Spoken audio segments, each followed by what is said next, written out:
It's time to talk sports. It's Hacksaw's Headlines, a panorama of the world of sports, stories, comments, and opinions. Now, here's iconic sports talk show host Lee Hacksaw Hamilton and co-host John Riley. Who wants to talk sports on a Monday? We do. You do. From the DIXIELINE Lumber and Home Center studios in San Diego, we welcome you to our Monday bonus podcast coming off a great sports weekend. Good afternoon, everyone. This is Lee Hacksaw Hamilton, along with my co-host, John Riley, and we welcome you to our Monday bonus podcast. This podcast brought to you by DIXIELINE Lumber and Home Centers, 9 locations to serve you in San Diego. Fix it. Build it. You will enjoy it. We guarantee it. Thanks to DIXIELINE. Go to DIXIELINE.com to see all the things they have to offer. John Riley, we were both in urgent care over the weekend. We OD'd on college football. What a hell of a weekend it was. And here comes the National Football League on top of it. Yeah, then we got pennant races going on in September. A lot going on. But yeah, lots of football. Yeah, we're going to talk a lot of different things. Just a couple of business items. We do sports talk the way it should be done. We put a lot of different topics on the table on this podcast, and then we go back and forth. And when we're done telling you what we think, you get the chance to tell us, what do you think? We started this thing right from day one. We're now 3 years into this podcast. Started this thing called Fans Forum. We invite you, urge you, demand that you join us at the end of the podcast by jumping into what's called the chat box for Fans Forum. John, how does it work? How do they get involved? Pick a topic, pick up the phone, all right, or at least get in the chat box. You know, if you've got a question or comment in the world of sports for Lee Hacksaw Hamilton, drop your take, drop your comment or question in the live chat, YouTube, X, or Facebook, and we'll get you involved in Fans Forum. Reminder, I write about sports every day of the week. Please check my website. You'll just be amazed at the amount of information that I present to all of our followers on my website. It's LeeHacksawHamilton.com. It's there first thing every morning. You give me 5 minutes in the morning, you'll know everything there is in the world of sports. Want you to join Hacksaw's Insiders Group. You do that, you get on our email list. We send out 2 different emails a day to each of the people in the Insiders Group. How do you join the Insiders Group? Right on the homepage of the website, there's an orange box. Fill it out. Get your data to us. You will then get the emails. Share. Tell everybody what we do Mondays and Thursdays at 1:30. Subscribe to the podcast. When you subscribe, you get the alerts every time John and I put new things up on the YouTube channel. We put 5 to 7 to 10 additional things up on the YouTube channel, so we want you part of the team. Want you part of my Twitter all-star team on social media? Join me, follow me, yell at me, take part of my mini polls with me.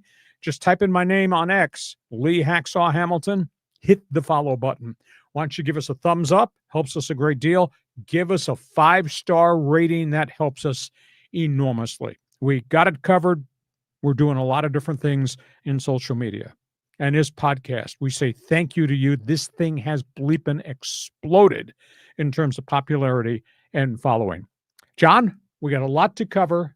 Let's start with what sent both of us to urgent care, why we both OD'd watching college football, because it was nonstop from 9 a.m. Saturday through Sunday night. Yeah, Shootout Saturday was the call. Let's talk about some of the big storylines here in college football. That was something. 1 Texas, 3 Ohio State, 107,000 fans in Columbus at the Horseshoe. It was defense. You know, the whole world spent weeks upon weeks getting amped up about 1 versus 3. Spent weeks upon weeks barking about these 2 quarterbacks. What's it going to be like to see Julian Sayin make his debut for the Buckeyes? What's Arch Manning going to be like? No one paid any attention to what the defenses were going to be, and the defenses owned this game. It was amazing. And how about Ohio State? I mean, I swear half their defense is in the National Football League right now, and yet they came back. They had 4 fourth-down stops of the Texas offense. Stopped them at the 1, stopped them at the 5, stopped them at the 15, stopped them at the 32. It was an amazing display. And, of course, they also had a critical pass interception that stopped another rally. That was a phenomenal 1 versus 3. And it doesn't kill anybody in terms of the college football playoffs. These 2 teams will be probably playing in postseason play quite easily. Talk about what happened. LSU, game 2. They don't lose in Death Valley in South Carolina very often. Clemson lost in Death Valley at home. And that's 88,000 plus fans that LSU walked into that stadium and shut them up. And what a phenomenal passing performance by LSU's veteran quarterback, Garrett Nussmeier, and what he executed in the second half. I mean, he threw a touchdown pass, he led a second scoring drive, and that's going against Clemson's pretty good defense and Clemson's 88,000 crazy people. Third game was Alabama, Florida State. Tell you what, Kalen DeBoer's in trouble. He's really in hot water. Program has really slipped in Tuscaloosa in less than a year's time.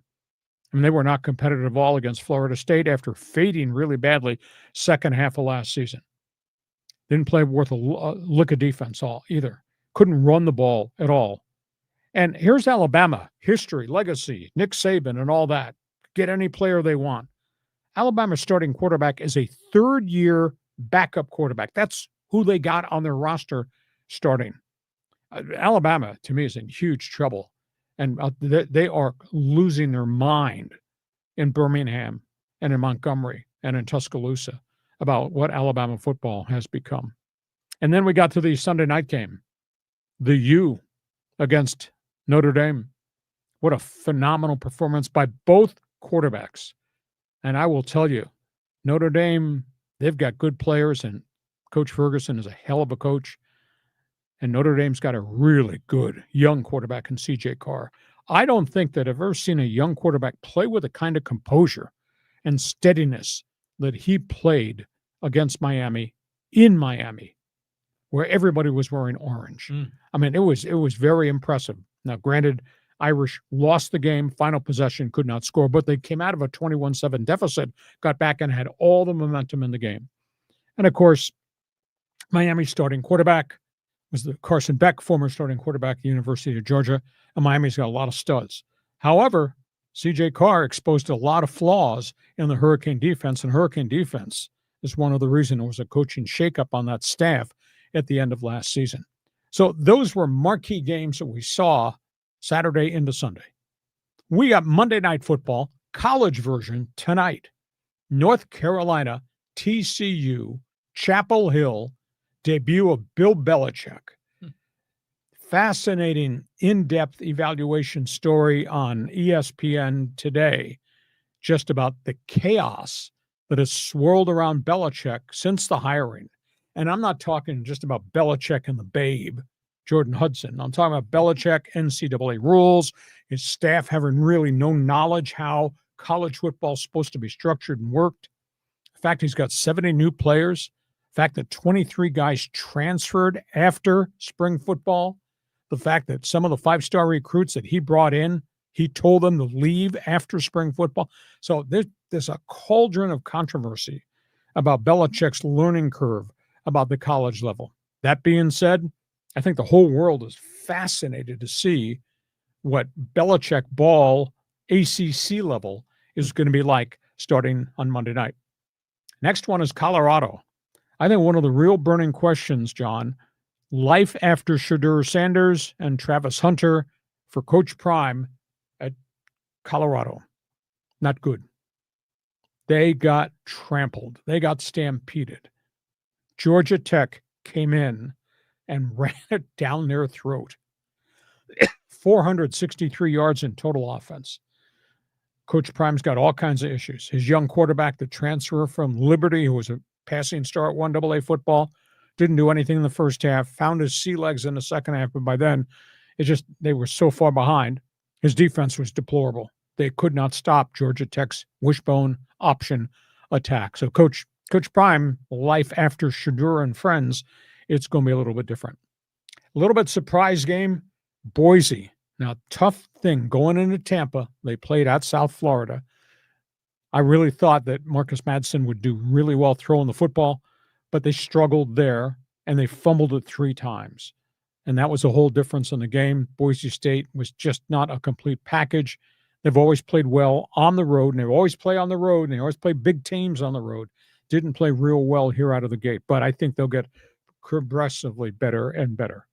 So, John, response to everything you saw from what happened at Ohio Stadium to what happened to Boise State, anywhere in between.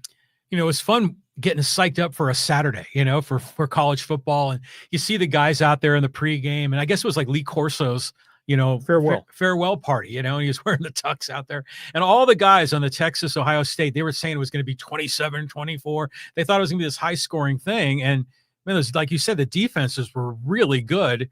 But when you were watching Arch Manning and his mechanics, didn't he look like he was always, like, side-arming it? He looked like Uncle Rico from Napoleon Dynamite.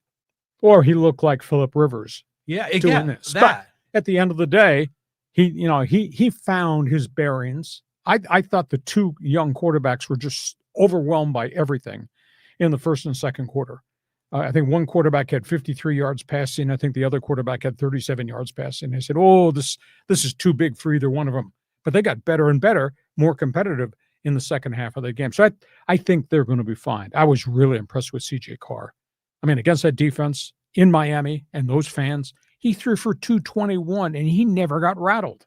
Well, that was a really entertaining game. Yeah. And it was fun to see Notre Dame and Miami, and both are top 10 teams, and it was kind of wet and rainy in Miami. And then, Michael Irvin's on the sidelines with the Hurricanes. So it was a great vibe, a great setup here. But it was interesting is I didn't know Beck, when was he at Georgia? Was it last year? Yeah, he was a longtime starter at Georgia, and then he transferred as a graduate student and went to Miami for 1 year. Well, then did someone beat him out of the job at Georgia? They must have a young kid there now. No, he opted out. Payday, baby. NIL money. Okay. So that's all things college football from what we saw from all the big games. Now, there were games here that we also paid attention to in Southern California, John. Yeah, the Aztecs got off to a really good start. Let's just talk about the teams in town. San Diego State, 42-0 thrashing of Stony Brook.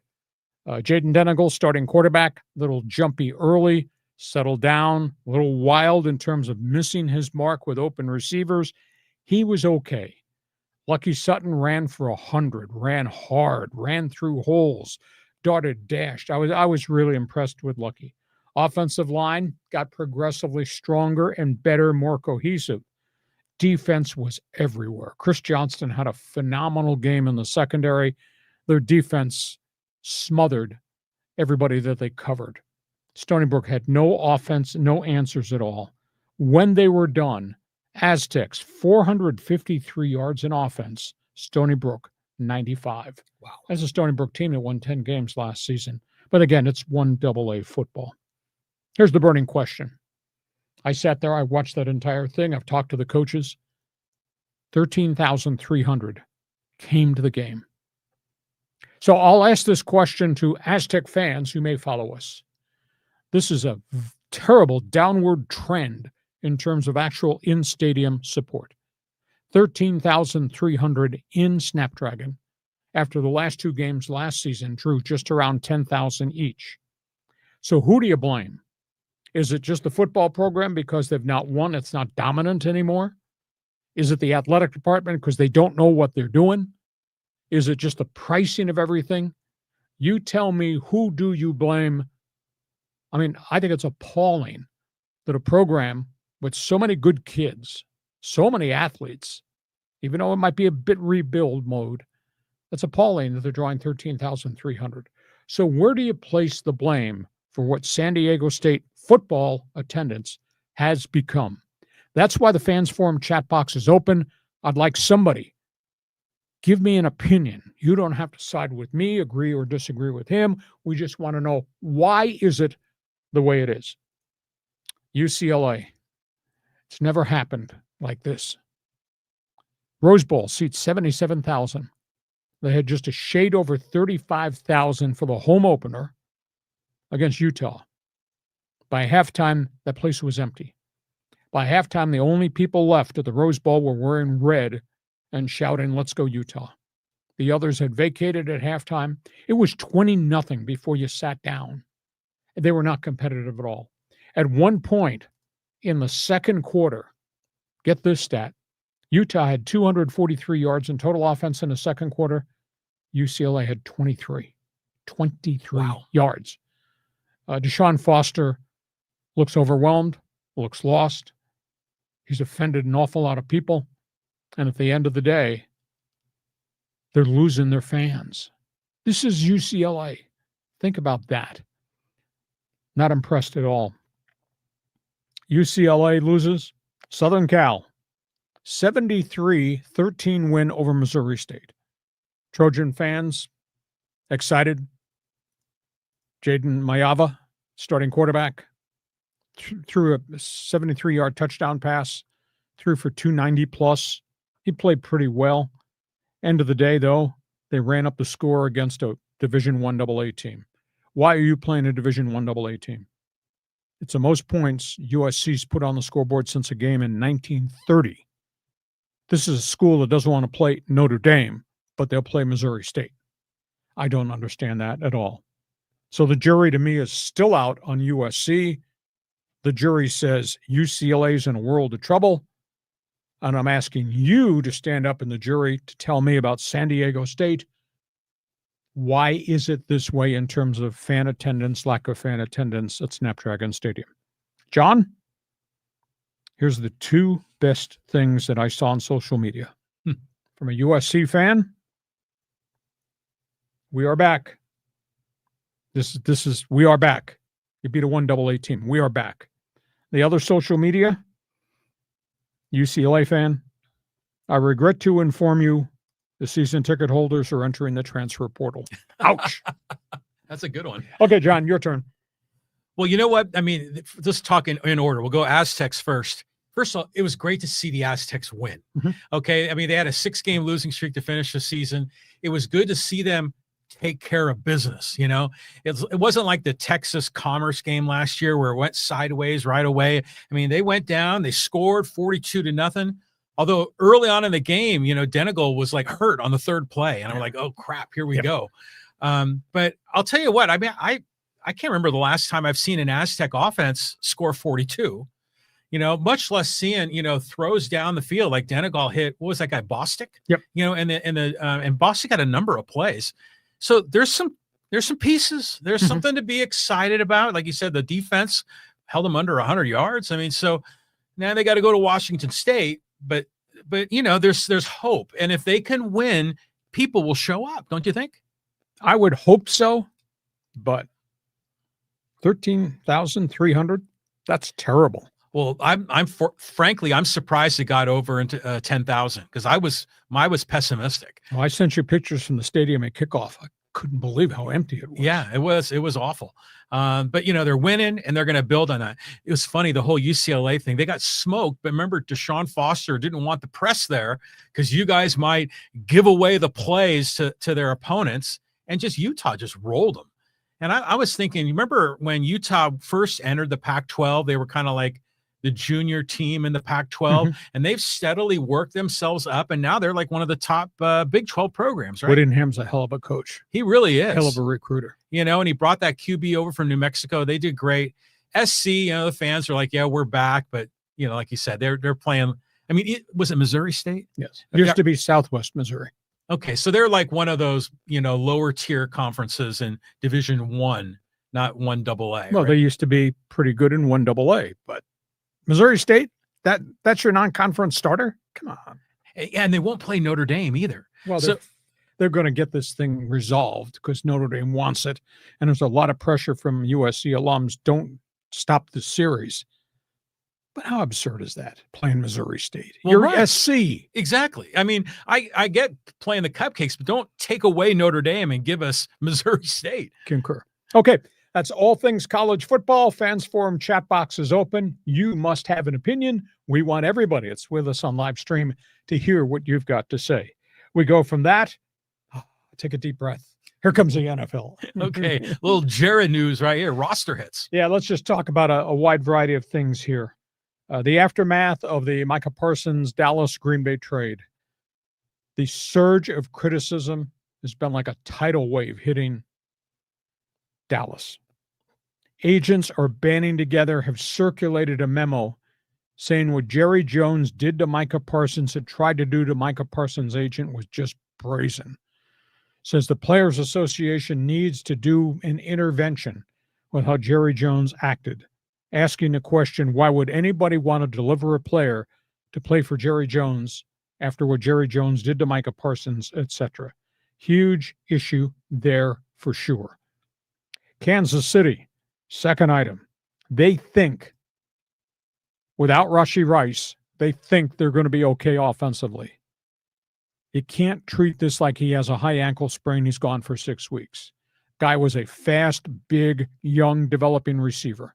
One of the reasons they had all those one-touchdown games last season is he got hurt very early, and they really scuffled to put points on the board. Yes, I know they played in the Super Bowl, but it wasn't the same explosive team. Here's the big issue.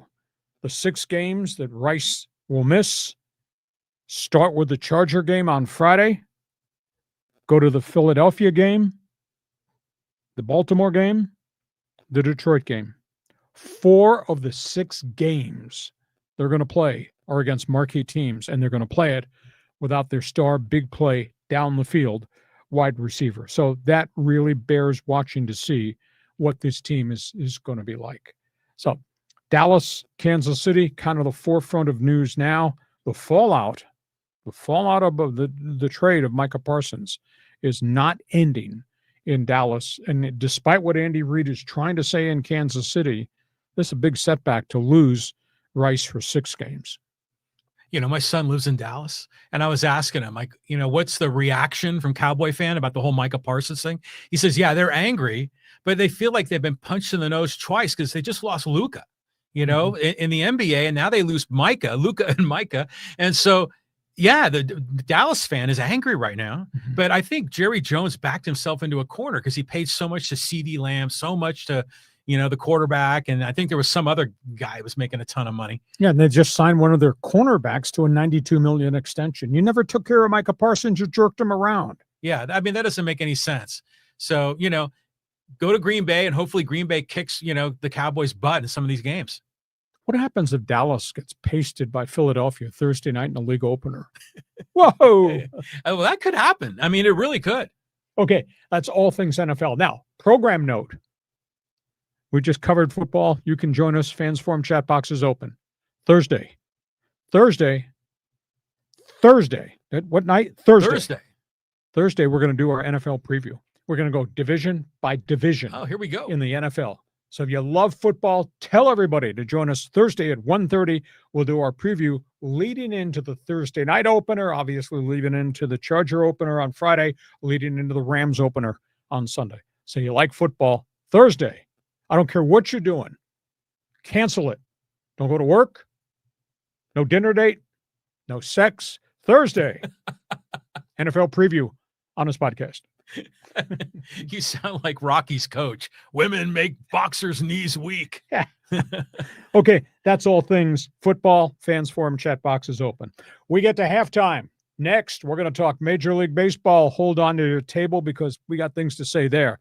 This podcast is brought to you by DIXIELINE Lumber and Home Centers, 9 locations to serve you in San Diego. John, I keep telling people, just go to the website, DIXIELINE.com, and you'll see all the unique things they have to offer.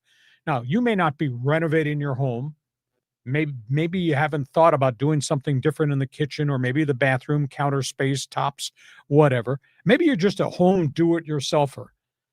Tell you what, DIXIELINE is made to order for you, too, in terms of tools and implements. DIXIELINE, kind of a unique place to do business. Tools. You know what's a cool thing about tools at DIXIELINE is the major manufacturers of power tools like Milwaukee, Bosch, DeWalt, yeah, you know, all those guys. They have these things that are called tool blitzes, and they show up at DIXIELINE stores, and they got their truck with all the new, like, fancy, you know, power drills and cordless, and they demo them there, and it's an event. And they have these at all the different stores, different manufacturers on different days. So if you go to the website, DIXIELINE.com, go into the events, you know, tab up near the top, and then you're going to see the schedule for all of these blitzes. So if you're thinking about buying a new power tool, a new drill, a new circular saw, hey, you could see a demo live, talk to the representative from DeWalt or Milwaukee or Makita or whomever, and get the inside scoop. So DIXIELINE.com is where you should go. Great place for homeowners and for contractors and builders. DIXIELINE.com, 9 locations to serve you in San Diego, plus the new one up in Dana Point. Just a couple of program reminders. When we're done with topics on the table on this popular podcast, we let you become a co-host.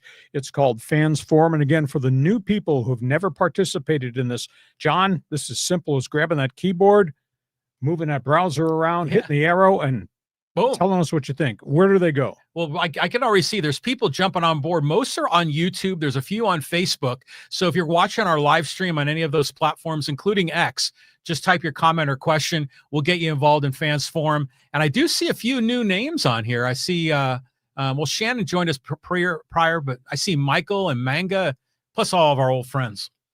First timers, you're invited to be part of this thing. Fans Forum chat box now open for business. When we're done, I'm going to redirect you. I want you to go to my website. If you've never read what I write every day of the week. It's there first thing every morning at 7 a.m. Just go to the website, leehacksawhamilton.com.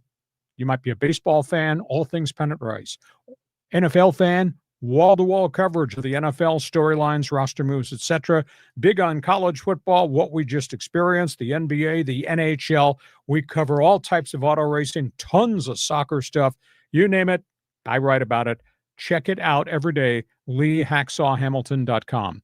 Want you to join Hacksaw's Insiders Group. You'll get on our special email list. You can do that when you go to the homepage on the website. Want you to be with us, become part of the Twitter All-Star team on social media.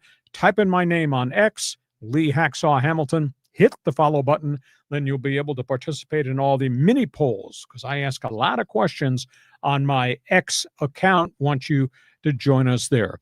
I want you also to share. Tell everybody what these two guys do Mondays at 1:30, Thursdays at 1:30, and subscribe. When you subscribe on the YouTube channel, you'll get the alerts. And John and I put a lot of videos and other programming and stuff up on the YouTube channel. So we are in the air everywhere on every platform there is. We want you to be part of our team, and we say thank you. We're third year into doing this podcast, and we have just exploded everywhere. Whether you agree or disagree doesn't mean a damn as long as you follow, and that's what this is all about. Hell yeah. Yeah, Hacksaw behind a mic, only good things happen. Okay, we're going now to the second half of this podcast, brought to you by DIXIELINE Lumber and Home Centers. John, baseball pennant races here, lots to cover. Lots to cover here. The Padres, not so good out in Minnesota. Trouble spots. This is hard to believe. And again, it's a grind of a season. You know, they say the dog days of the season. You look at the Padres and they are dinged up. You look at the Padres and there is some fatigue. You look at the Padres and they don't look complete. Padres have lost 5 of their last 7. Now, they've come home and they start their series with the Baltimore Orioles, and they're in the middle of a really group of games against real substandard teams. But they're not dominating, and that's the thing that scares me. The Padres' schedule, they got 7 left with Colorado, 3 left with the Orioles, 3 left with Cincinnati. But they've lost 3 of the last 5 series. They lost 7 of their last 9 games. Alarming. Manny Machado, he's in a 6-for-34 dive. He's hitting a $176 right now as he faces his former team, the Orioles. The bigger issue, Machado has 1 home run in his last 28 games. Fernando Tatis, 1 home run in his last 33 games. There's not any consistency from the big guys earning big money who's supposed to carry big bats in the pennant race. Starting staff, outside of Nick Pivetta, the ace, everybody else in that starting rotation has really gotten shaky. Yu Darvish, Nestor Cortez, Dylan Cease, J.P. Sears. Their last 4 starts, a combined 15 innings. 15 innings have allowed 14 runs, 18 hits, and 26 base runners in 15 innings from starters 2, 3, 4, and 5.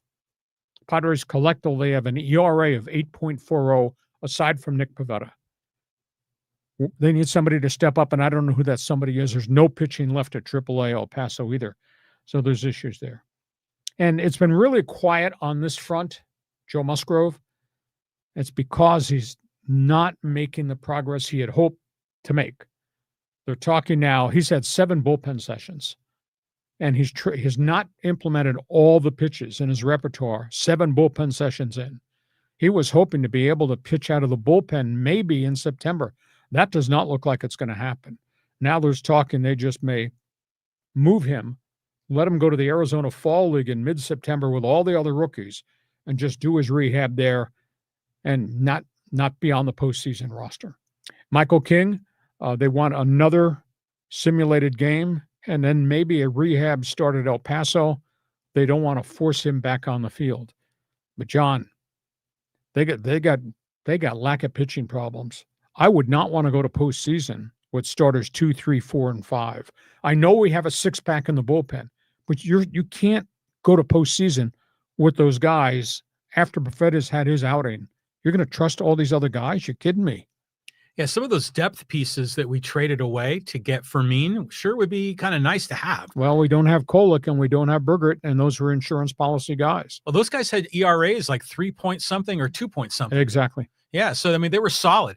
But, Cortez is just sort of a bridge to get you near the end of the season. Sears it's like Kyle Hart, it's just like this lefty that doesn't really have much to offer. If there were stretches this season where we were praising the starting pitching staff, where Darvish and Cease and King and Pivetta were just posting numbers. Fierce foursome, and now there's only one of them standing. Yeah. So, I mean, it is cause for concern. And, yeah, there is no one in AAA. I mean, what do you think about that whole Mason Miller converted to a starter? That's a long-term project. You can't stretch him out in a short period of time. Yeah, you're right. Yeah. I'd be a little bit concerned. You're a Padre fan? Feel free to join the conversation. An opinion here. We got a month's worth of baseball left. Granted, they're playing a lot of substandard teams, but this rotation does not look like this rotation can be trusted once you start playing real people the first week of October. What about Jackson Merrill? He's coming back. Well, Jackson should be activated maybe in the I think it's today. They activated him today. Okay, so again, that's another boost to the lineup. Yeah, for sure. Okay, that's all things Padres. We go from that. Let's go to the other team. You say, why is this the way it is? Yeah, the Dodgers are trying to give it away, and the Padres won't take it. Boy, you have to explain to me. I went back and looked. In the last 3 weeks, the $383 million Dodger payroll team has lost 7 games to Arizona, Colorado, and the Angels. How is that possible? Yeah. Just absolutely stunning. And now the bullpen has started to spring leaks all over the place. Tanner Scott gave up his 9th home run last night, blew another save. The game before that, Kirby Yates gave up 3 runs. That turned into a loss. Their bullpen continues to be a real problem. There's been no sighting yet of Max Muncy. Is he ready? He's taking batting practice, but there's the oblique issue there. Tommy Edmonds with the chronic ankle and foot. He's taking batting practice, doing some defensive drills. He's not ready. They do believe that Hyseum Kim might be activated, super utility guy. But now they got more problems in the bullpen. They just activated Michael Kopech today, but he couldn't find the strike zone in Oklahoma City, and his window on rehab expired. He had to come back or stay on the DL. So they've just activated him. And Brock Stewart suffered a second setback after the cortisone shot and the plasma platelet injection. I don't think he pitches at all in the month of September. So the Dodgers got all kinds of problems. The only thing that helps the Dodgers, we talked about the Padres substandard schedule. The Dodgers, beginning tonight, play 12 games against Pittsburgh, Colorado, the Giants, and Baltimore. Wow. So I'll be interested to see, can the Dodgers hold on to first place? Can the Padres stop their skid, considering they're both playing substandard schedules going forward? And John, your turn. Isn't it just amazing? I mean, compared to how we felt about the Dodgers at the beginning of the year, I mean, we just thought they were just going to, steamroll everybody. Everybody said 100 wins. Some people said 110. Some people said 120. LA Times guys wrote 120. Yeah. I mean, they're scuffling to hold on to first place. It's incredible. And here they're, playing Arizona, and they're trying to give away the division. The Padres can't take advantage. But, they're going to go into those games, you say, substandard schedule. But the Dodgers are probably going to stumble in a lot of those because that's what they've been doing. But I think at the end of the day, they've got so many potential pieces coming back that you only need to hit on like 25% of them. If the other 3/4 of them don't pan out coming back from the injured list, they're still going to be fine. They're still going to have a bloated 26-man playoff roster. Okay, Dodger baseball. Dodger fans, feel free. Be involved. You don't have to come involved on the Fans Forum and dump on Padre fans. Just join us on Fans Forum and tell us what you think about your team that just is not the team that we all expected. The other topic in baseball involves the Angels. Yeah, this is not so good news here. Well, it hasn't been a real good season. And a judge in Orange County in Santa Monica just announced on Friday the Tyler Skaggs drug trial is going forward. It will start on September 22nd. This is the wrongful death suit. Tyler Skaggs' family is suing Artie Moreno and the Angels for $210 million, saying that the Angels should have been aware that their public relations director, Eric Kay, was dealing all types of drugs, amphetamines, fentanyl, to players in the Angel clubhouse. Skaggs in 2019 died of a fentanyl overdose on a road trip against Texas. It's just a really ugly story. And the judge, both sides, through continuances and delays, both sides had indicated this trial should go on, the Skaggs family. And the Angels said, we need an immediate judgment. This trial should not go on. Skaggs is responsible for what Skaggs did to himself. I don't know where the outcome of this is going to go, but this trial is going to be complicated. It's going to be sleazy. There are going to be names that are going to be dragged into this. It's probably going to be shocking. What do you think? Well, more bad news for the Angels. Yes. I mean, it just never stops. But the drugs are coming from one of the trainers, right? Or someone in the clubhouse, right?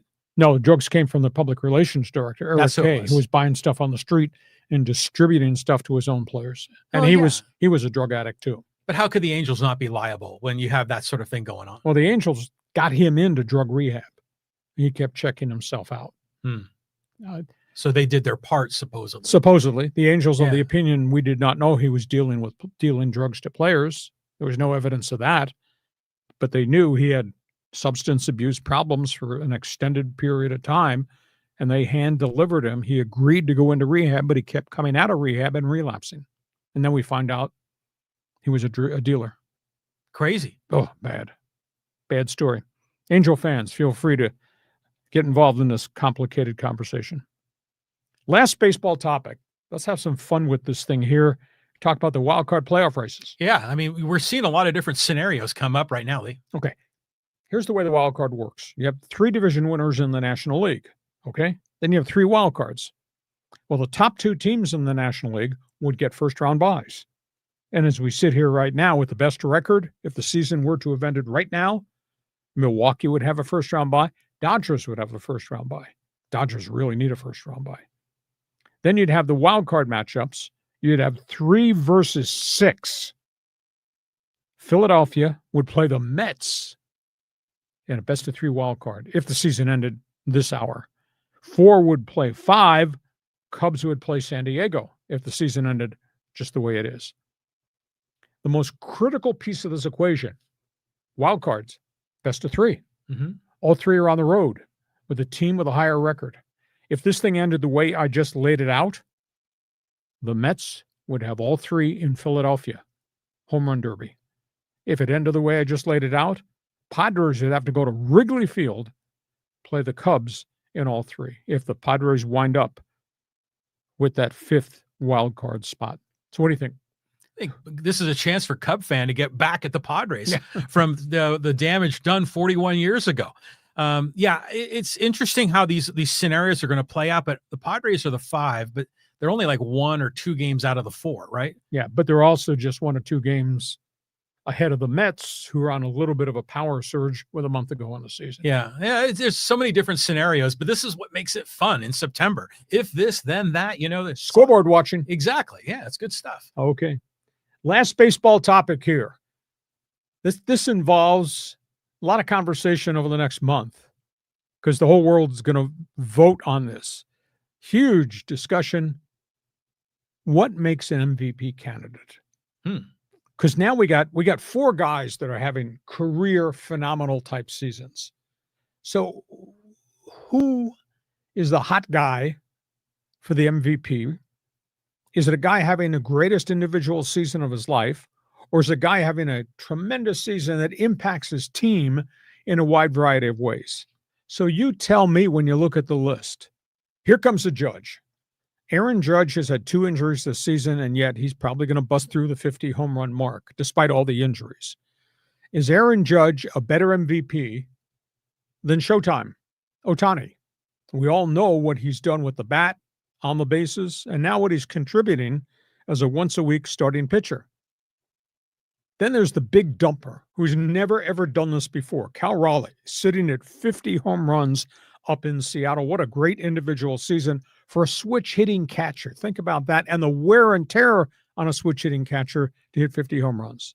And then there's Kyle Schwarber, Philadelphia. He's got 49. Now, he's kind of streaky, but when he's hot, he's going to hurt you. I mean, those are 4 phenomenal candidates, all with different impacts on their team for a wide variety of reasons. So what do you think? What's the most important part of the MVP? Well, this always brings up that controversy. Do they need to be on a winning team? Mm-hmm. You know, do they, and you know, can a team with a losing record have an MVP caliber guy? But none of these guys are on a losing team. Every one of them are going to be in the playoffs. I mean, to me, you got to dethrone the champ in order to be, you know, in order to take over. And in this case, how do you go against Aaron Judge? How do you go against Shohei Ohtani? I mean, Schwarber and Cal Raleigh have been terrific, but I don't know if they've done enough to overcome those other 2 guys. And we got a month to go, and that's when the votes will be cast. So I guess the burning question I'll ask you, baseball fans, if you care to join us right now in the Fans Forum chat box, is just plain and simple. Is it one individual accomplishment, or is it one individual's impact on his own team? Does that come into the equation too? Join us. You want to talk Major League Baseball.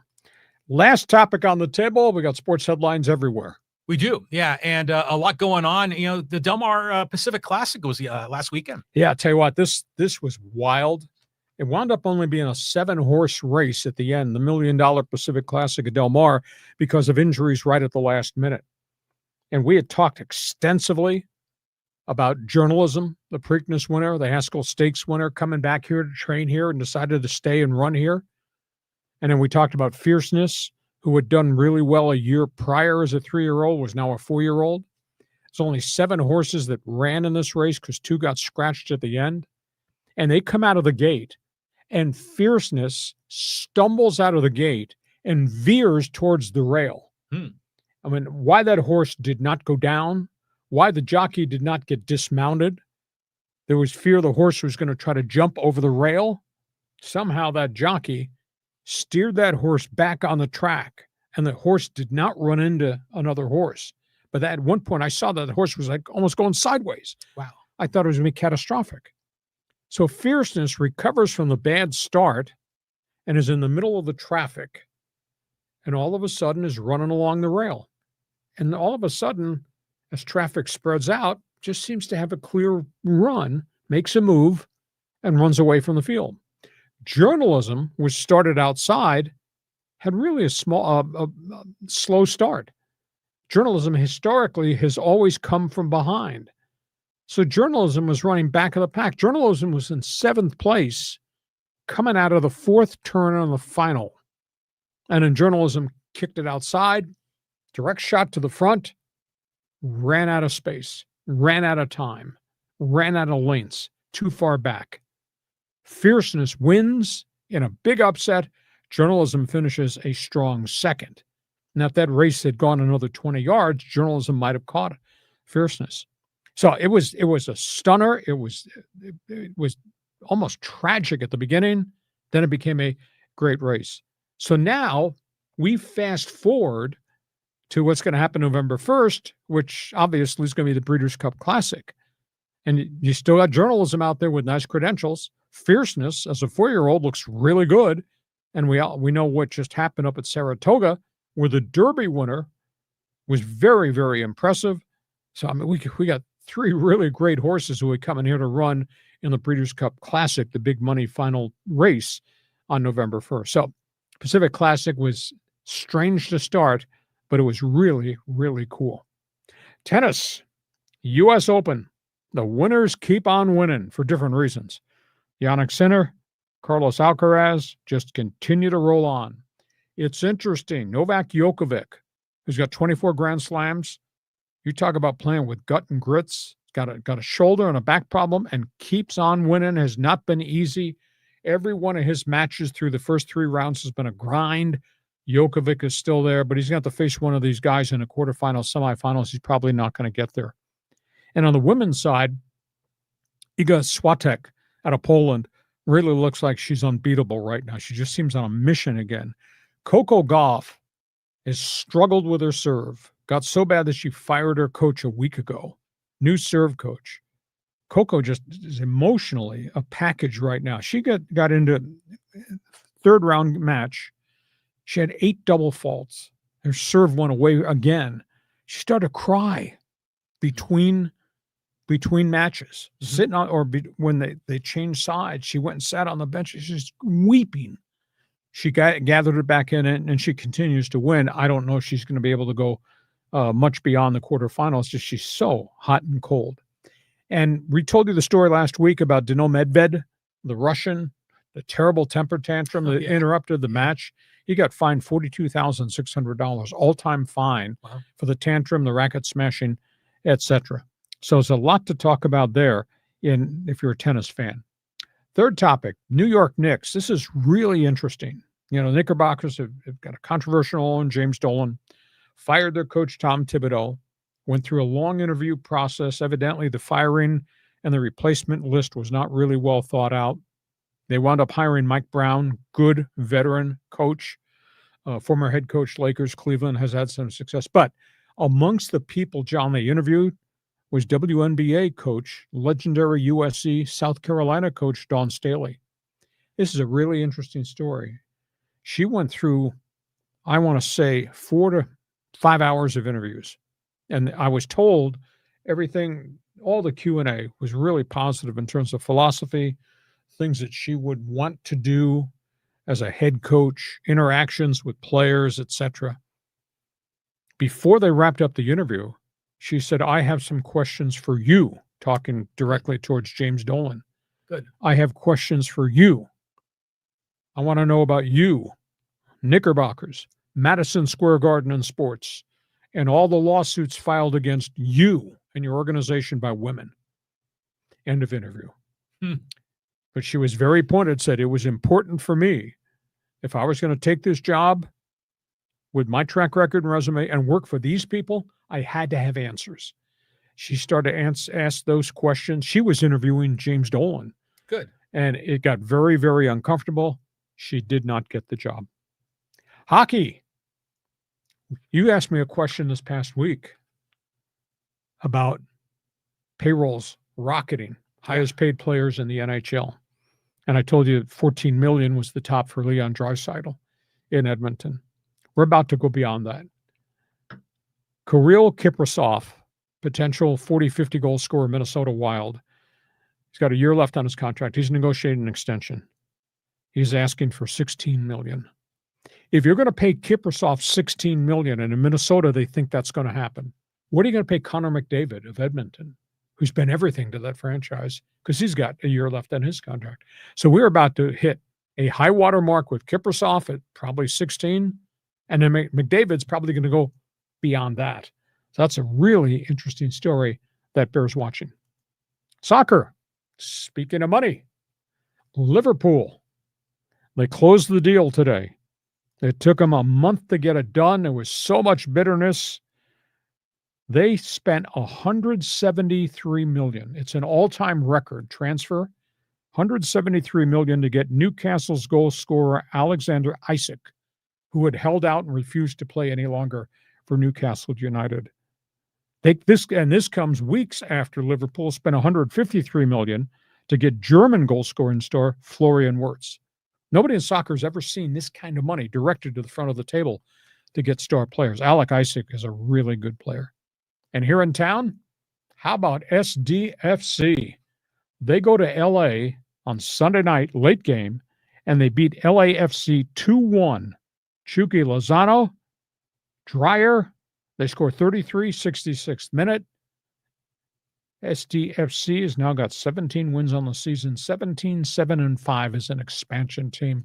That's a message sent to everybody. So a lot of different headlines there. John, table is yours. Well, I got to start off with San Diego FC, man. I watched that match. It was terrific. I mean, Anders Dreyer, you know, give this man the MVP trophy. Slick. Yeah, he really is a talented player. And he had that breakaway, and he can stop on a dime and turn left, and then he was able to poke it in the goal. And, that was a big crowd in LA. And, there was a small contingent of SDFC fans that went up, but they fell behind 1-0 pretty early, and they came back. And you got to give them credit. I mean, like you said, like it's a rookie season for San Diego FC.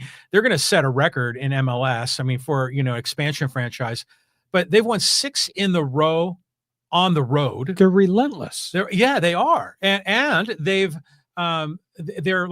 swept California. I mean, they beat LAFC and the Galaxy both twice, Earthquakes once.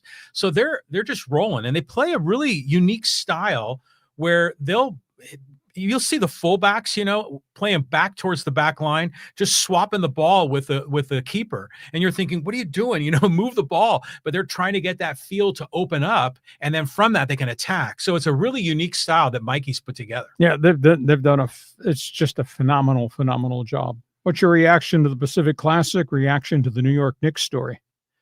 The Knicks story is cool because if there's any coach from the WNBA that could coach men, it'd have to be Dawn Staley. I mean, because she would go in there and kick some ass, which I think would be great.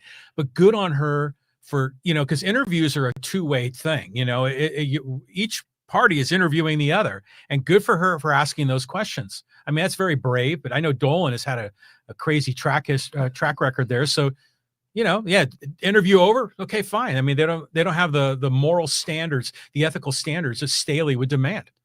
I mean, it was really something for her to ask. There are like 6 different lawsuits filed by women who worked either for the Knicks or for the Rangers or worked at Madison Square Garden, Inc. Have filed all the discrimination lawsuits against the leadership of that organization. She had every right. I'll tell you, that takes courage to stand up and say, you need to tell me why this stuff has happened continually. Wow. Well, yeah. I mean, especially given her position. I mean, because imagine if they hired her, which would be huge news. And then there's some other disgraceful thing that happens with the Knicks management or MSG management. I mean, she'd probably end up walking out on them. I mean, so good on her for asking those questions. Okay. Those are hot topics on the table because we do sports talk the way it should be done. We tell you what we think about a wide variety of topics, and then we get to your turn. Time for the Fans Forum chat box. It is now open for business.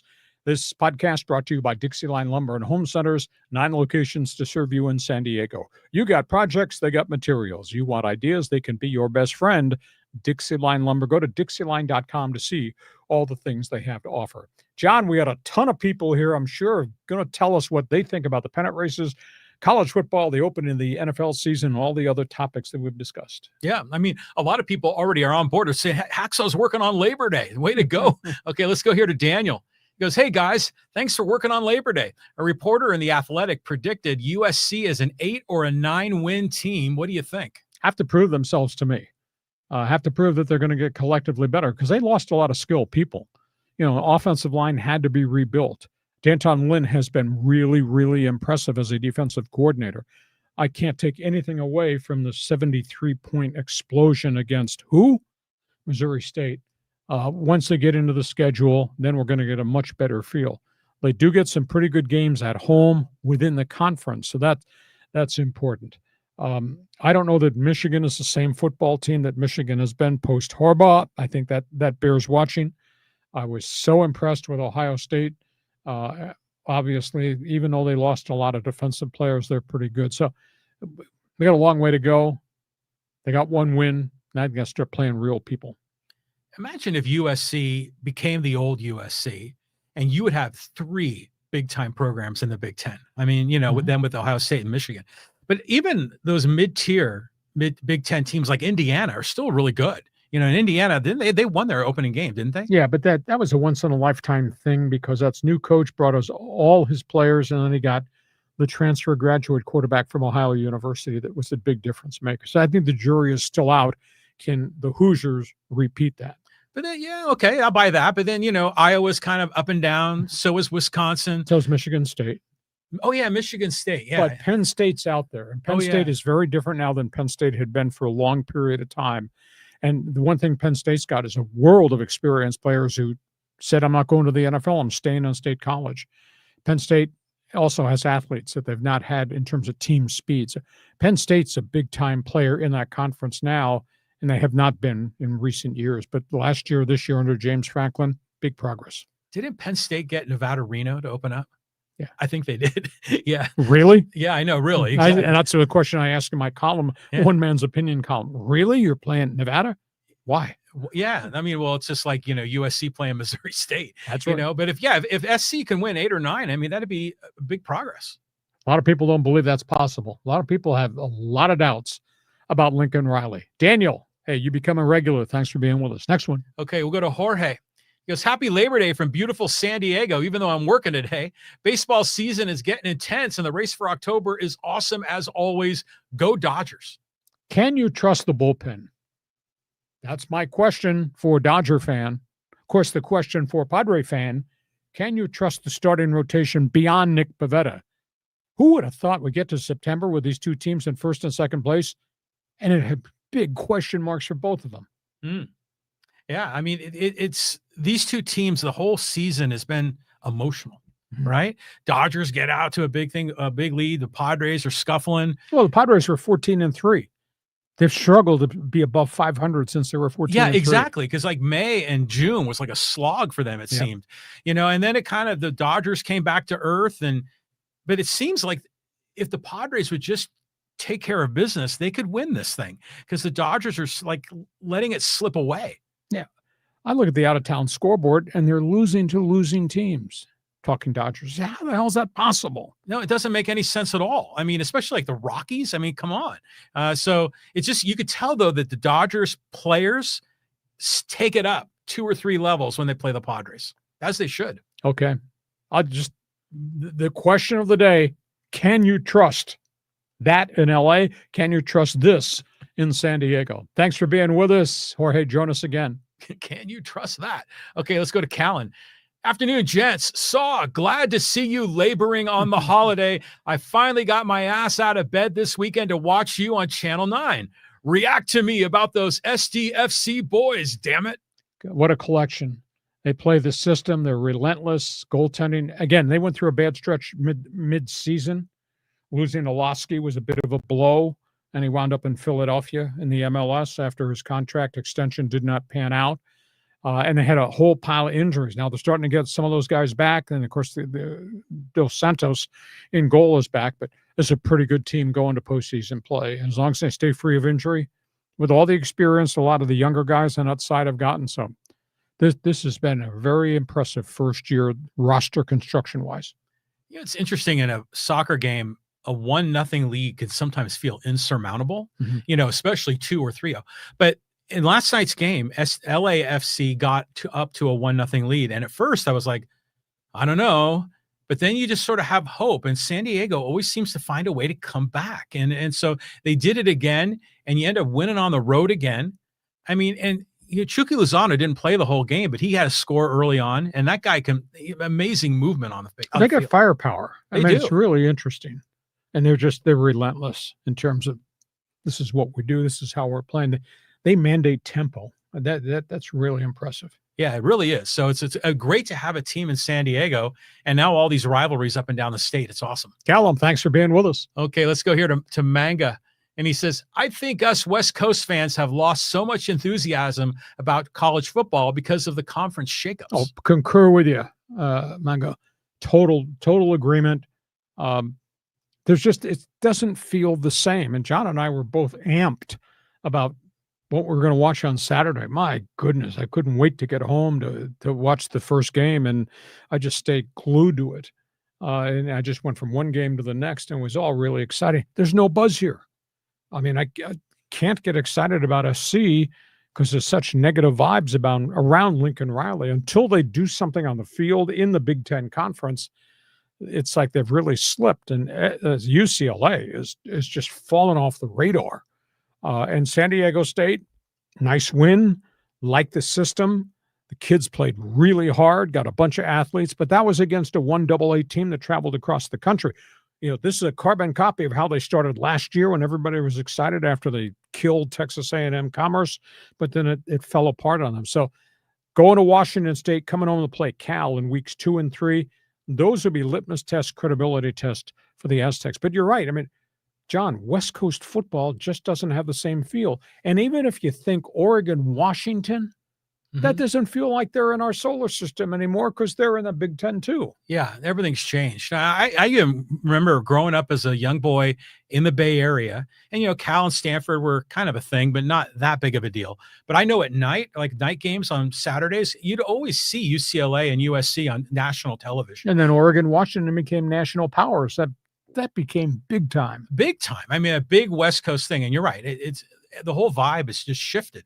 And then, you ever see like a Big Ten game and then they'll show that animation of all the campuses on the map and they kind of travel over it. I mean, you're going from the freaking, Pacific Ocean to the Atlantic Ocean. It's not like a little community of schools in the Midwest anymore. So you're not amped about Oregon playing Maryland? No, or Rutgers, or, I mean, who the hell cares, Yeah, I buy it wholeheartedly. Thanks for being with us, Morgan. Can you join us again? Okay, let's go to our friend Gordon. He goes, happy Labor Day, gentlemen. The best 15 minutes in sports, working on people in the Massilia Valley who love sports to watch and listen to you. I've joined your insiders group. Thanks again, guys. Glad to have you on board. We try to do a lot of different things. This has become a vocation. I mean, this thing doesn't happen in 15 minutes. We just don't show up at 1:15 on Mondays and Thursdays and sit down. We do so much input, pre-production, post-production, etc. So glad you like it.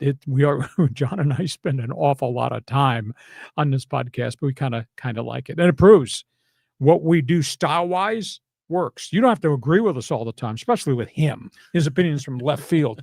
You don't have to agree with him or with me. Why would you not agree with me? But at the end of the day, I'm glad you like it. John does all the metrics. He knows how many followers we have, and it's staggering how many followers we have in each of these different platforms. So. What's interesting is there have been a number of people recently replying to the emails that we send out each day for the one man's opinion and the best 15. People are really fired up about the best 15. They're like, holy crap, there's like a ton of information in this. This is amazing. I had no idea. And it's true. I mean, because every day he and I are texting back and forth because you're doing all your research and everything else. And I'm kind of editing video content throughout the week as we build this thing. But even today I was building the graphics and then you're coming at me. Hey, wait, late breaking story. Got to add this, got to add that. And then you were at the Aztec press conference. Yeah. You're all over the place. Yeah. There's lots to cover. And again, I do it differently. I just don't sit there, read the newspaper and say, okay, we're going to talk about this, or I'm just going to talk about one team, or that's not who I am. I apologize. If it overwhelms you, I apologize, but I am who I am. Yeah, it's all good. That's why we love you. All right. Hey, let's keep going. We'll go to Michael. Aztec football is boring. I long for the days of Rocky Long. Well, we knew in the Rocky Long and Brady Hoke era, they would run the football and they were going to be street tough. And they really played good teams and they played teams tough. But, give Sean Lewis a window here. Let's just see where this goes, because I know his track record. I sat back last fall, John and I texted and said, John, are you watching this Colorado game? Can you believe what they're doing offensively and how many plays they're running and the yardage they're piling up and points?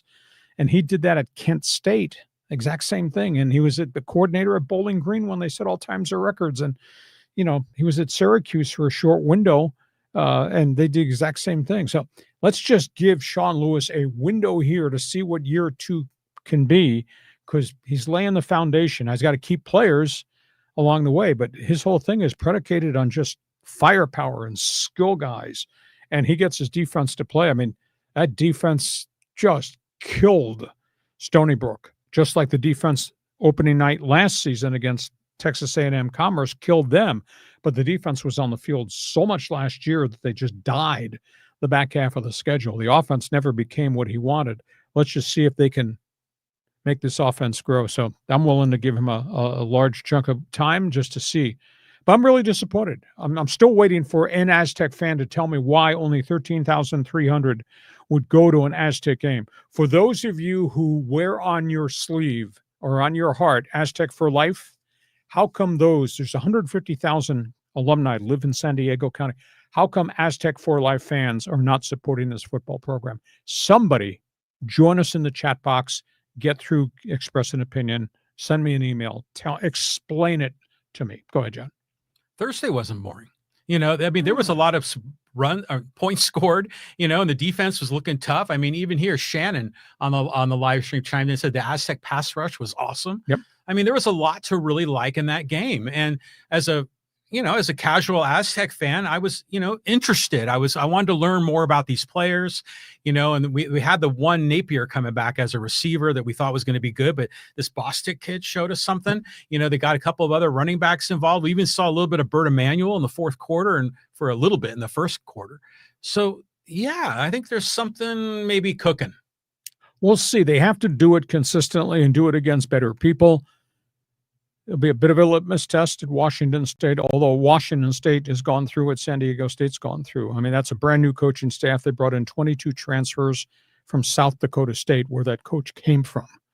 They were miserable, and they almost lost to Idaho in their home opener. So it's a big challenge. Well, let's just give San Diego State some time. But I'd still like somebody to email me, and you can always reach me through my website on that email list. Tell me why Aztec for Life fans won't support this football program, because you can't live with 13,300 fans. That doesn't make the program viable. Somebody call my Kiss My Aztec line. I agree. Okay, thanks for the input. Okay, we'll go to Showtime, Dodger Talk. Kopech and Kim were activated today as part of rosters expanding in September. Dodgers bullpen is back to full strength. Damn near just need Vesia. Looking forward to the division race. But the only thing is, can you trust the guys you're bringing back? We're sitting there. Tanner Scott comes off the disabled list and promptly throws a 3-run home run. 9th home run allowed, another blown save. Kopech can't throw strikes, and they had to take him off the Oklahoma City rehab list because he'd been there for an extended period of time. So there's still a lot of uneasiness in this bullpen, and this bullpen has been the detriment of this team. And it's a Dodger team that had a 9-game lead over the Padres, and it's all whittled down to 1 or 2 right now. So we'll find out as we go forward. He's got great confidence in the Dodger bullpen. I just ask, can you trust them? Yeah, that's a valid question. But every one of those guys has been great in their past. Chunks of time. Kirby Yates, Michael Kopech. I mean, we can go down the list of a lot of other guys. Oh, yeah. Vesia. And Tanner Scott. I mean, it's weird how everything's gone sideways. Concur.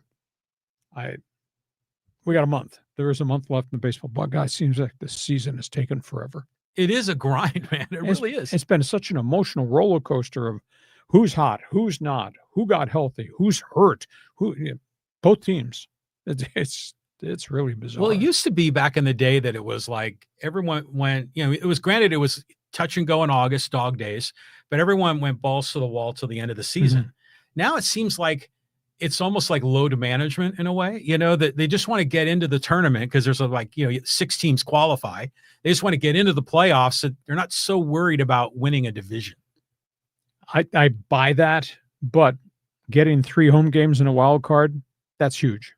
Oh my God. Yeah. I mean, like I said, as hot as the Mets have been recently, and they've had so many injuries, Mets going to Philadelphia for 3-game series as a wild card team.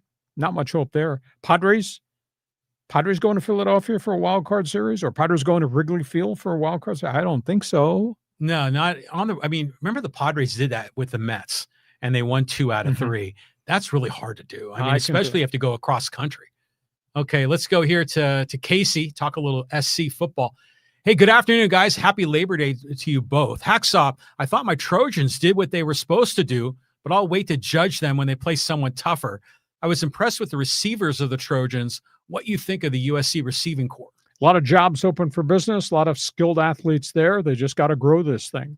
Mayava obviously was red hot. What did he throw for? 275, I think it was, and threw a 73-yard touchdown pass. But that's against what was formerly a 1AA team. I mean, there's no way that Missouri State should have been on that field. Let's just hold judgment till they see, especially when they go on the road in the Big Ten. Let's just see if this can continue to grow. Now, Mayava, I think at the end of last season, when he replaced the other starter who was benched and then transferred out, Miller Moss, Mayava was 4-1. I mean, he played pretty well, but it's a big jump going from UNLV Mountain West into the Big Ten. So let's see if he can build on that. They seem to have a lot of confidence in him, but they did lose a lot of people, but they've replaced him with that. They really got great athletes. So let's just see if this comes together. I didn't see the game, but it was 73-0, right? 73. 13? 13. Oh, okay. The other team scored a few. So there must have been a lot of receptions, a lot of touchdowns in the game, but I really couldn't tell you. Yeah. So everybody at USC, I think, is feeling pretty good.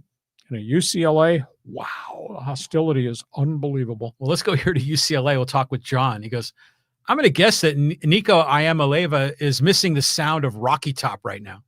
I mean, he didn't play very well. Now, maybe it's a byproduct. He doesn't have a lot around him. Their defense was deplorable. I mean, they did not tackle. I mean, they got killed. And when they gave up 463 yards, it was terrible.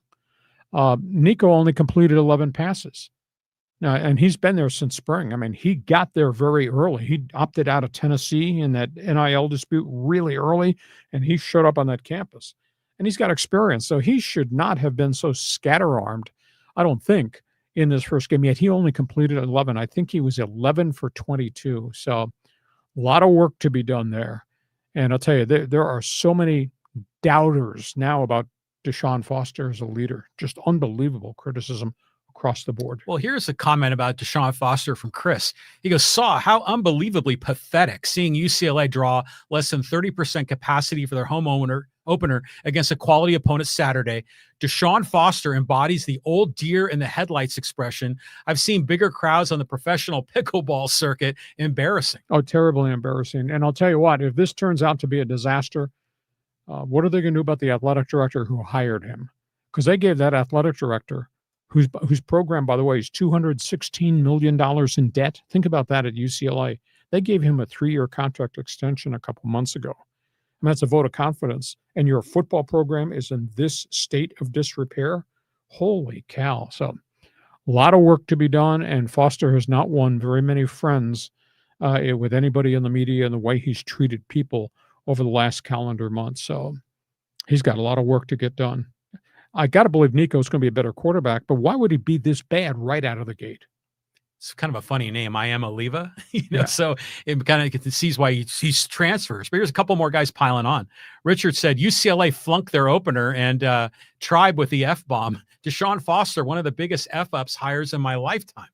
Sure looks like he's overwhelmed. He was overwhelmed last year. Granted, they kind of finished the season a little bit upbeat, but boy, this was a terrible start to the season. And again, social media has just gone haywire.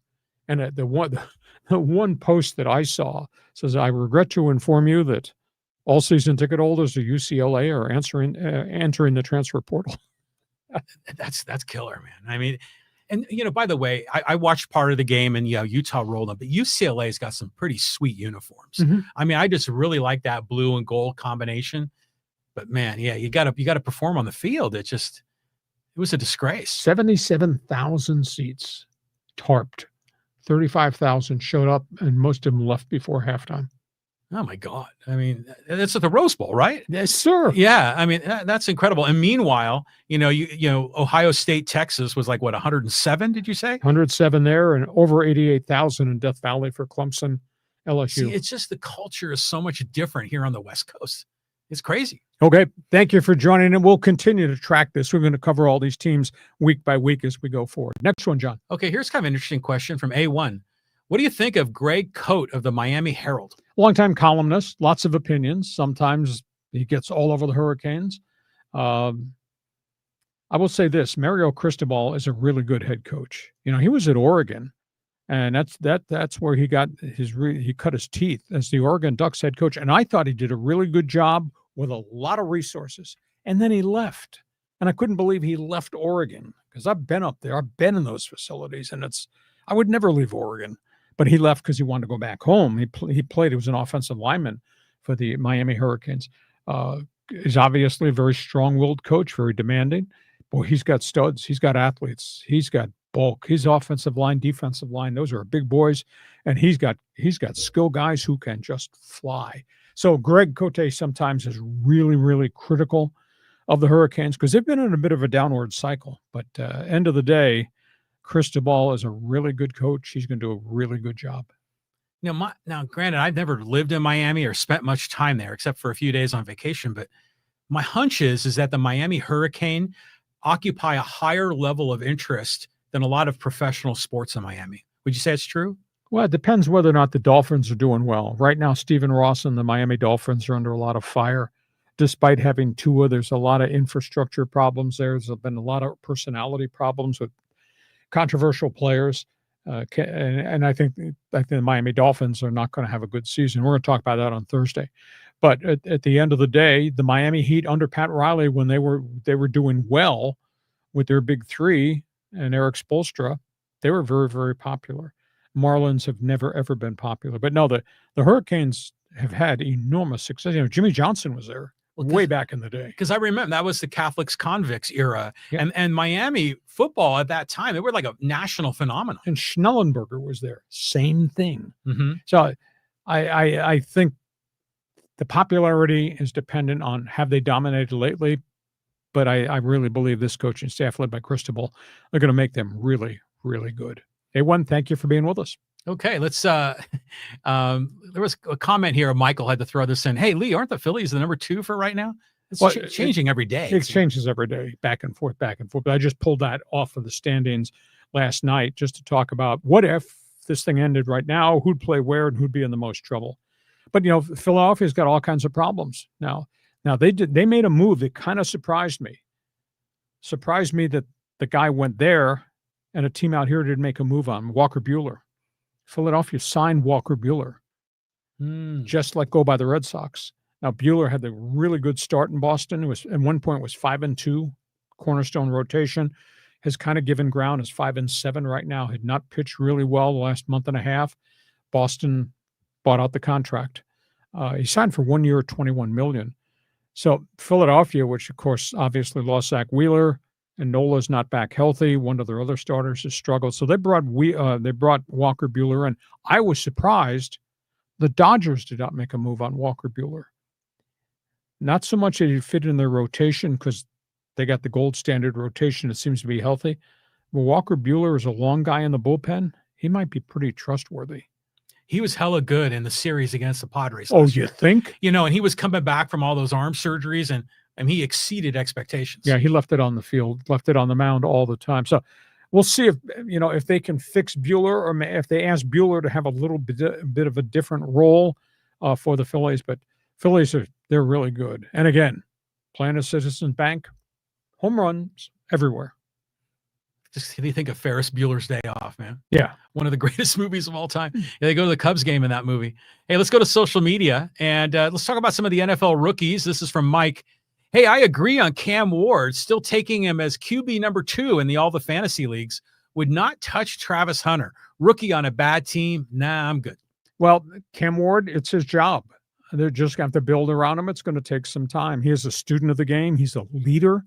I've heard stories about the minute he got drafted, he was in the facility every day at 5:30 a.m. with his wide receivers.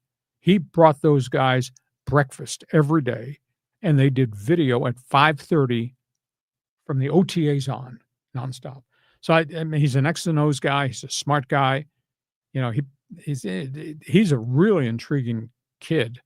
He started his college career. He was unrecruited at a little place in Texas called Incarnate Word. Oh, yeah.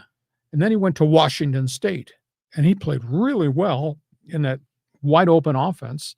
And then he finished up his last year at Miami. But he's a leader, and he's a student of the game. He's excellent. Now, NFL, you need a lot of players around you. I don't know that he's got a lot of players around him at this point in time. In terms of Travis Hunter, I wouldn't bet against him. He's a great athlete. I think the only question, Mike, is, man, it's an awful lot of prep time.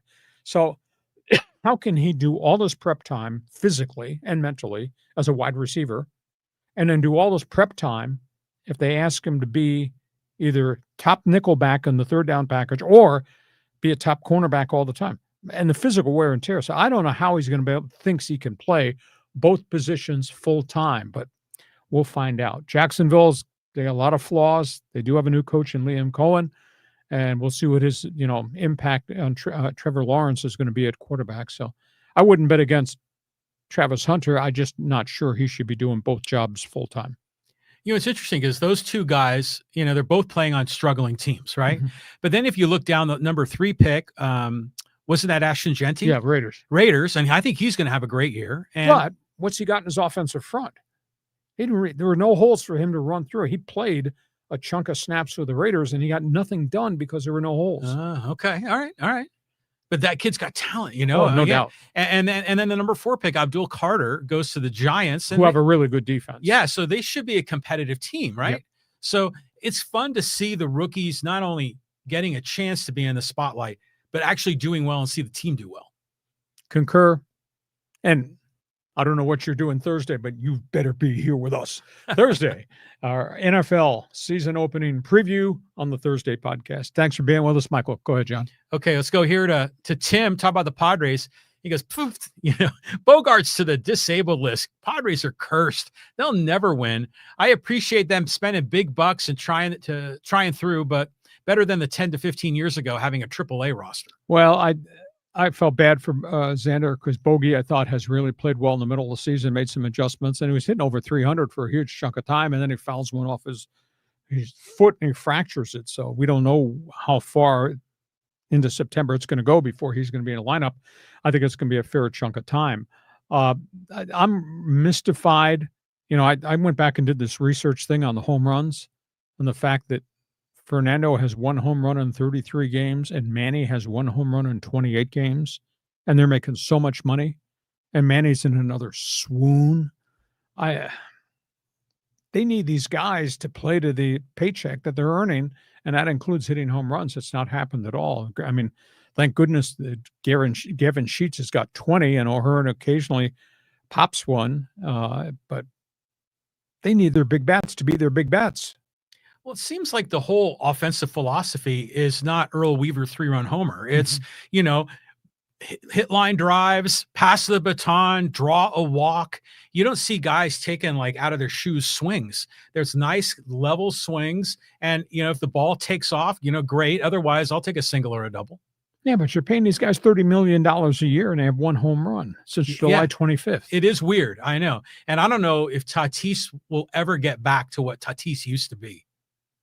I miss the early Tatis. Yeah, we're going to find out that Tatis has got an oblique injury. And Manny looks fatigued. He really looks worn out, but he's a baller. He does play all the time. So I just hope that some of these guys start hitting home runs because you're going to need some home runs because you're going to face really great pitching in postseason. You're not playing the White Sox or the Pirates or the Rockies. Aren't you just happy for Gavin Sheets? I mean, finally put it all together, change the scenery. It's all working out. And Gavin Sheets was in Chicago, which is a deplorable set of circumstances. He comes here. He's got a good lineup around him. So now he's playing his game. Yeah, it's sweet. I mean, I'm really happy for him. Tim, thanks for being with us. Barry Bonds. Yeah. Okay, let's go here to Aztec fan. This is my opinionist. I was skeptical, but I think they have good talent and a cohesive team, hoping they whoop Washington State and start packing them at Snapdragon with Cal. Go Aztecs. I hope so. But like I said, let's give Sean Lewis an opportunity to grow this because he did, I saw what he did at Kent and he was miserable that first year this was miserable here at San Diego State. And by the second year, I think they won 6 games and then they went off the 3rd and 4th year. They had really great seasons. Let's just give them a window to hold on as players and build this thing. But where are the fans? I'm still waiting for an explanation from somebody that's an Aztec for life. Why have the fans stopped going? Period, exclamation point. You were saying there's a lot more construction going on down there at the site, huh?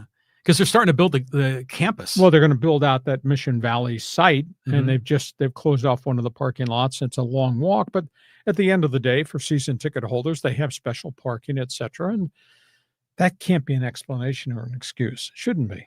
I mean, there's got to be well over 100,000 alumni here just in San Diego County. 150, right? I was told. 150,000. Yeah. So yeah, Aztec for life. Get out there. I mean, a lot of programs are losing their football team.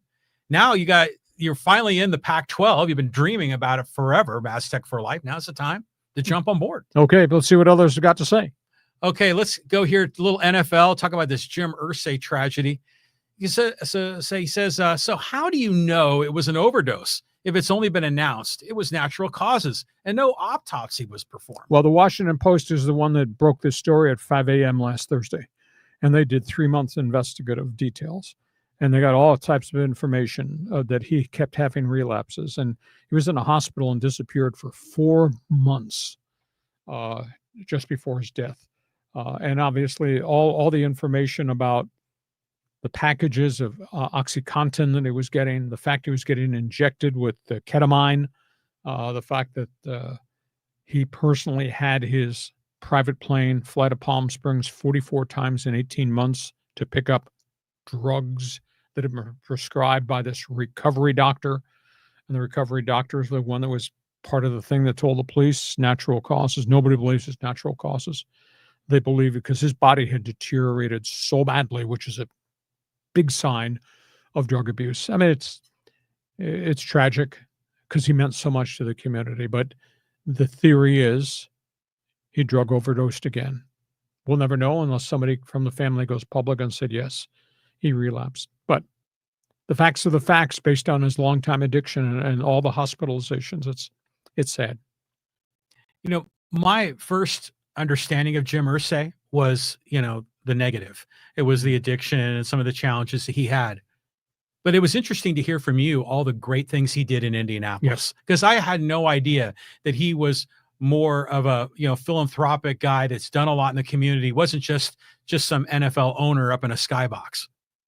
So it just, every time I hear news about Irsay, it's complicated. It's a complicated picture. He gave volumes of money to hospitals in central Indiana that were having all types of financial problems. And then he spent $30 million for a Kick the Stigma Foundation to help young people with drug addiction in Indiana. And all this while he was fighting his own demons along the way. So he had a lot of problems. He was offbeat.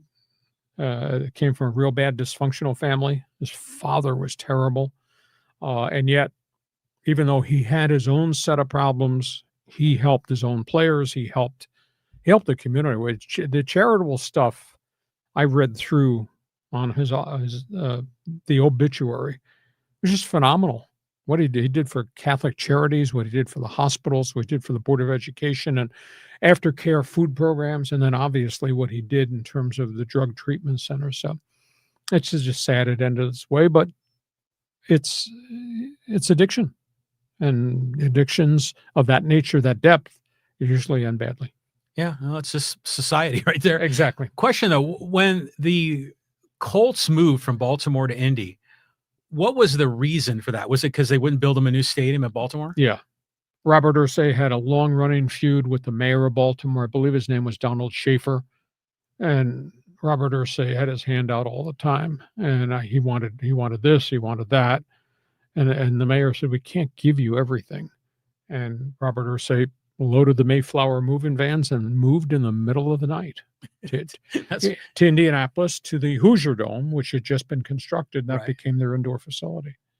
Yeah, that's how they always move in the middle of the night. Yeah, Donald Sterling in the middle of the night. Gene Spanos in the middle of the night. Okay, let's talk a little MLB realignment with Jack. He goes, hasn't MLB leadership indicated that Salt Lake City and Nashville are the front runners? Portland seems likely next if Las Vegas falls through, which seems entirely possible with current Vegas economy.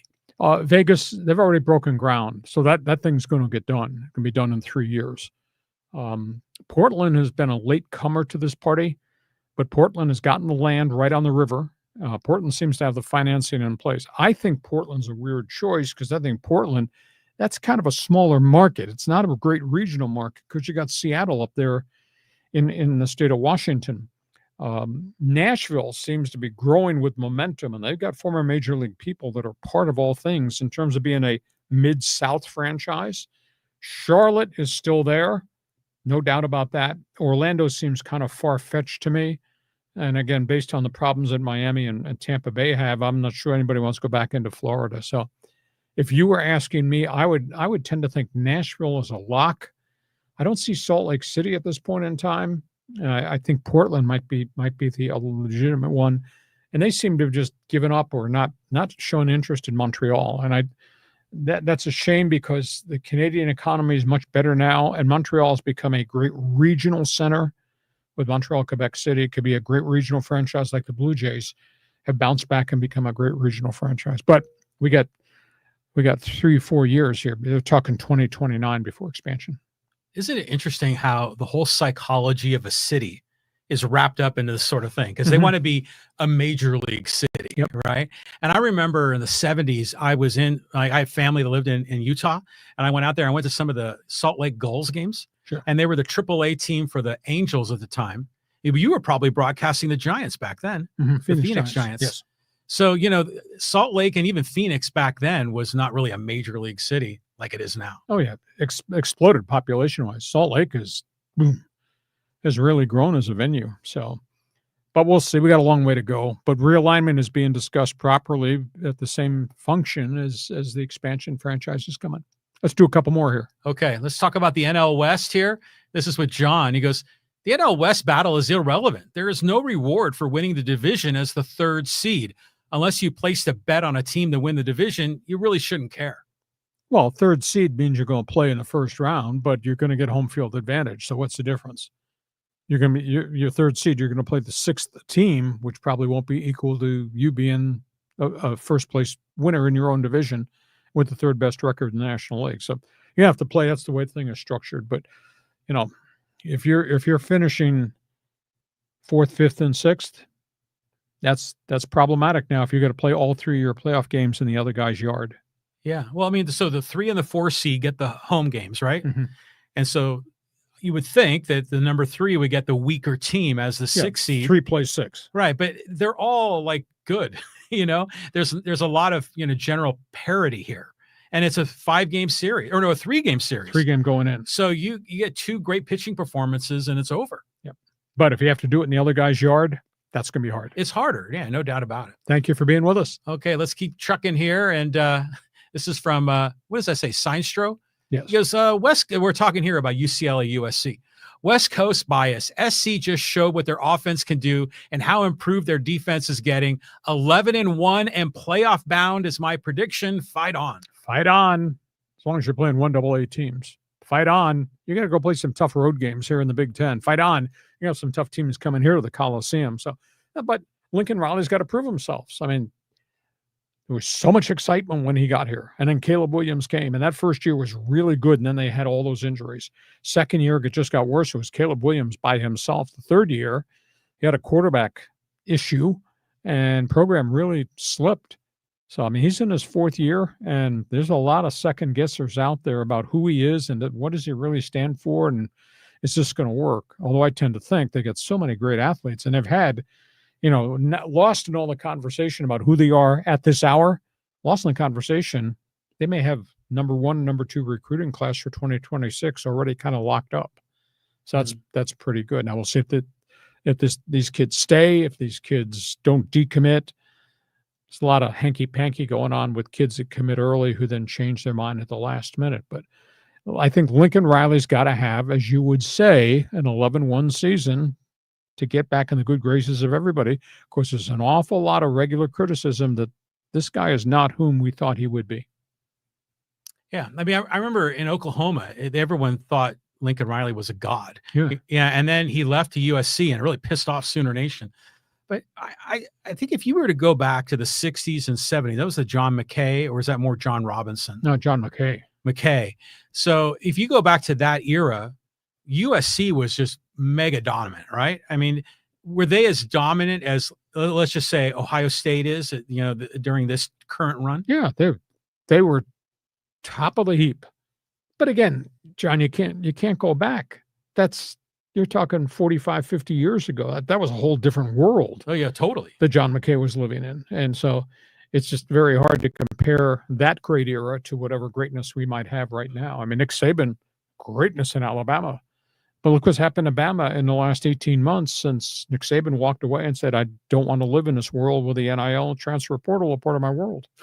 Did you see they played in Florida State, Alabama, right? Yeah. And I saw pictures of Alabama fans leaving the stadium and they had the nastiest look on their face. They were so disappointed, so embarrassed that their number 8, Crimson Tide got blown out, by the Seminoles. Well, as I said at the onset of this podcast, how can you be Alabama, all things Nick Saban's legacy, and not have a quarterback? They're starting a 3rd-year, historically, backup quarterback. That is their starter.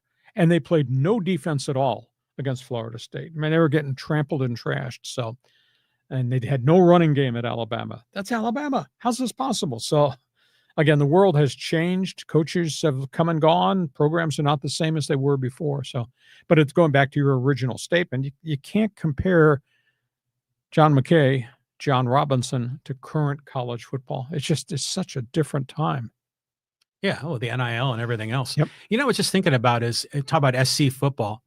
Matt Leinart. You think maybe the best quarterback ever at USC? Yeah, I would think so. I mean, Pat Hayden was good for a chunk of time, but yeah, Matt Leinart. But again, Matt Leinart not only had the greatness of a great coach in Pete Carroll, I mean, he had phenomenal people around him, all those NFL players and Reggie Bush. Yeah. And I think, by the way, he does a really good job in the pregame shows that he does, but he must have gotten drafted. Maybe he just didn't pan out in the NFL. Yeah, I think he was drafted by the Bears. Interesting. But again, not everybody's cut to be an NFL quarterback. Yeah. Hey, listen, we hope you have enjoyed this podcast. We love having you with us on Mondays and Thursdays. Circle on your calendar. Thursday, 1:30, NFL preview. We're going to go team by team, division by division. Get ready to talk football because the NFL season starts Thursday night with the Eagles-Cowboys, then transfers to Friday's game, Chargers and Chiefs, and then we'll go roll into Sunday where we got the Rams and Houston. Everybody else plays on Sunday. So Thursday, don't go to work. Thursday, no drinking. Thursday, no sex till we're done. Thursday, NFL preview. We think you'll really enjoy it. We enjoy having you part of the Fans Forum chat box too. Podcast brought to you by DIXIELINE Lumber and Home Centers, 9 locations to serve you in Southern California. Go to DIXIELINE.com to see all the things they have to offer. John, I can't wait for the start of the NFL season, and it is right there in front of us. And by the way, there are some really important baseball games that we're going to cover, and we've got another weekend of college football coming up. What a cool time to be doing this. Yeah, September is a great month for sports. Good deal. Have yourself a great day. We'll see you come Thursday. Okay, come Thursday. And you be with us Thursday at 1:30. Thanks, as always, for joining us on Hacksaw Headlines.